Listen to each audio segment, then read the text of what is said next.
We're excited about a new plan for higher standards called the Common Core.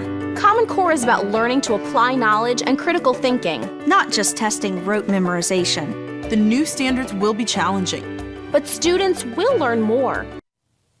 That is a new ad being launched today by big business groups supporting the Common Core. Controversial education reform requiring more rigorous teaching in math and language is kicking off across the country. And as the new standards take hold, they're also taking fire. America's biggest backer of the core, billionaire Bill Gates, met with me Friday to fire back. Did you know you were going to stir up such a hornet's nest? No, I think it's such an exciting thing to have high standards, to have quality standards, and to have consistent standards. I'm thrilled this is moving forward and disappointed that through confusion and various groups, its implementation is actually at risk in some states. The opposition is fierce. This is the progressive movement coming in for the kill. Supporters forceful too. To want to condemn our kids to a life where they can't compete is just, it's sick. With bipartisan backing from Barack Obama to Jeb Bush, the Common Core standards were adopted in 45 states. But many of those states are now looking to delay or do away with the core, under pressure from a diverse coalition of teachers groups, parents, and the Tea Party. You've got a conservative element who say this is federal control over education. How do you respond to that?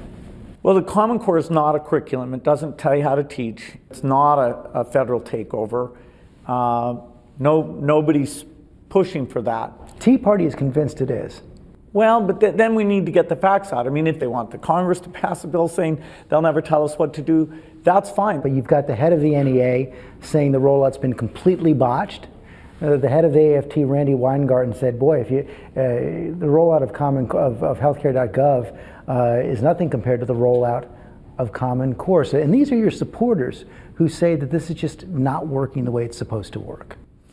Well, the rollout is state by state. This is local stuff.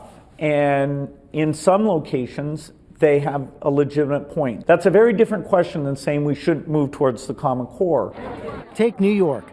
Legislators there are calling for a 2-year moratorium on the core after student test scores tanked.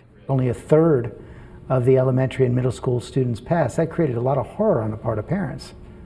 Right, so whenever you have a test, you can bridge from the old test to the new test and set a cut level that matches and see, be able to compare this group of students to previous students. So you can fix it for that You don't group. have big drops. So when we go to higher standards, there is a transition where you'll see the way we've been teaching math is not good enough. And so to meet these high standards, we actually need to do it in a smarter way. And Gates argues that's exactly what Common Core does, enabling American students to catch up to the competition in China, South Korea, and Japan. Their textbooks are a lot smaller. They teach you less per grade, but they make sure you really understand it. We have these gigantic textbooks, and so you're getting shallow knowledge on a regular basis of too many concepts. Still, Indiana Governor Mike Pence has suggested that he'll soon sign a bill to scrap Common Core. Other states are heading in that direction too. But Gates believes that most will keep the new standards. If this kicks in, if you can overcome this initial opposition, get Common Core working across the country, where do you expect us to be in 10 years and 20 years?